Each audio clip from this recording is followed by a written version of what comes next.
Welcome to the Explainer. Today, we are diving headfirst into a pretty major cooldown happening in the U.S. condo market, and we're basing this on some really eye-opening data from Wolf Street. So, after a ridiculously hot streak, it really does look like this market might be heading for a deep freeze. So let's just start with the headline that really kicks this whole thing off.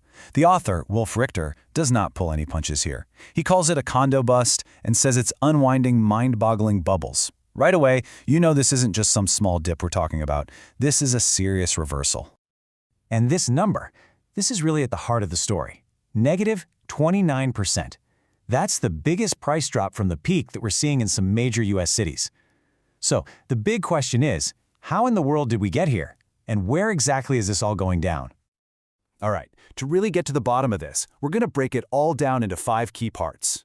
First, we'll map out the price drops across the country. Then, we're going to zoom in on the cities that are getting hit the hardest.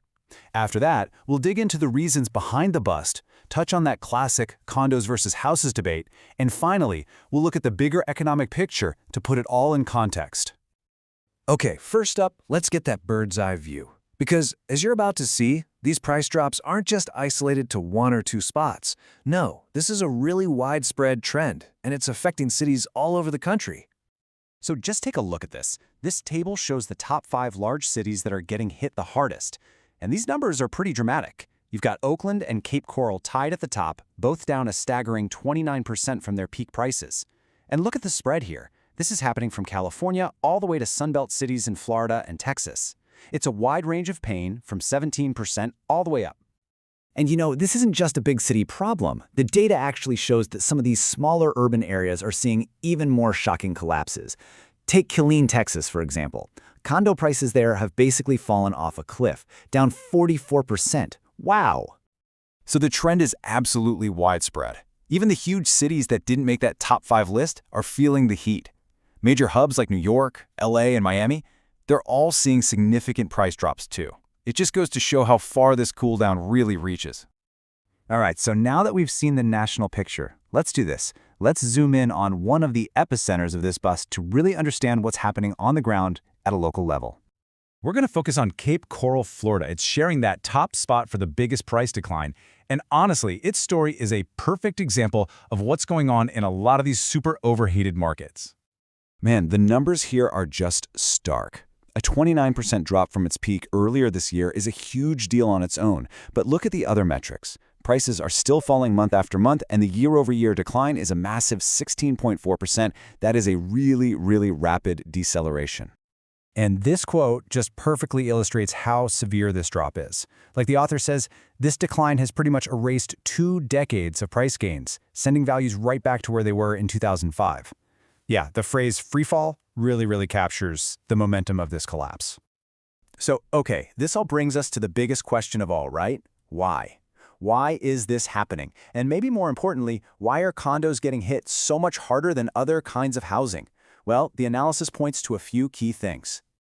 It really is a perfect storm. You can kind of think about it in 3 main buckets. First, the costs for owners are just skyrocketing. We're talking huge jumps in things like HOA fees, those mandatory monthly payments for maintenance, and these hefty special assessments for big repairs.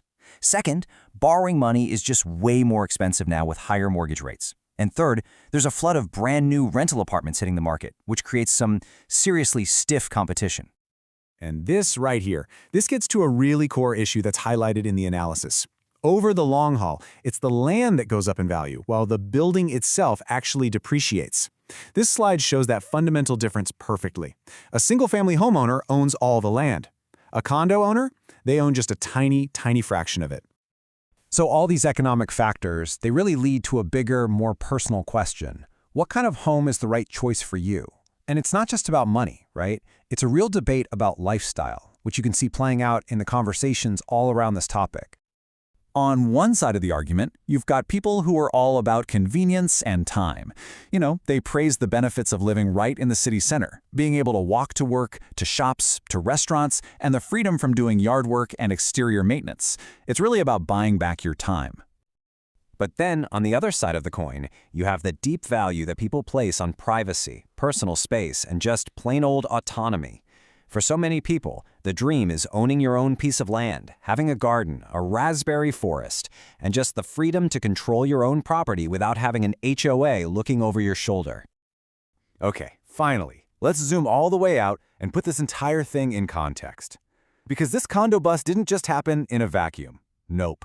It's the direct result of the historic, absolutely massive housing bubble that came right before it. I mean, just look at these numbers.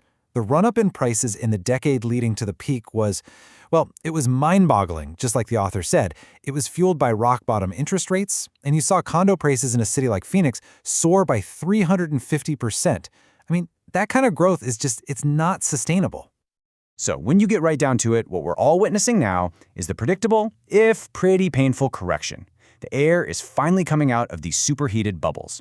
And it's really no surprise that the same cities that saw the biggest, craziest price spikes are now the ones seeing the steepest drops. And all of this leaves us with one final, really thought-provoking question. Are we just watching a necessary market correction play out after a period of total excess? Or does this signal something bigger, a more permanent shift in the trade-offs that people are willing to make between urban convenience and personal space?